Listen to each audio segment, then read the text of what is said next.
किसी ने मुझसे पूछा, जानवरों की दुनिया का सबसे खतरनाक शिकारी कौन है? अगर सच में ताकत और शिकार की बात करें तो जवाब है बाघ। सदियों से बाघ को ताकत और बहादुरी का प्रतीक माना जाता है। पुराने समय में कहा जाता था कि बाघ राजा का रक्षक होता है और शेर महल का पहरेदार। आकार में दोनों लगभग बराबर होते हैं, लेकिन अगर सीधी भिड़ंत हो जाए तो कई बार शेर को भारी पड़ जाता है बाघ।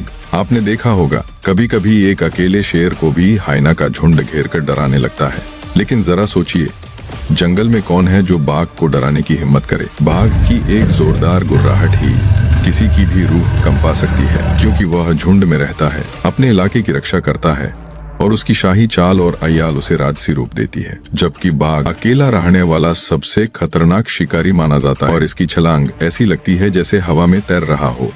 लेकिन इतनी ताकत होने के बाद भी बाघ के सामने कुछ ऐसे दुश्मन हैं जो उससे भिड़ने की हिम्मत रखते हैं।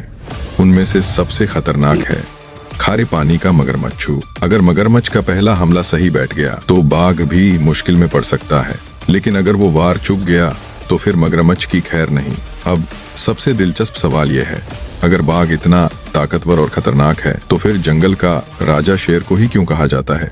छोटी सी सीख, असल में शेर को राजा इसलिए कहा जाता है क्योंकि वह झुंड में रहता है, अपने इलाके की रक्षा करता है और उसकी शाही चाल और अय्याल उसे राजसी रूप देती है। जबकि बाघ अकेला रहने वाला सबसे खतरनाक शिकारी माना जाता है।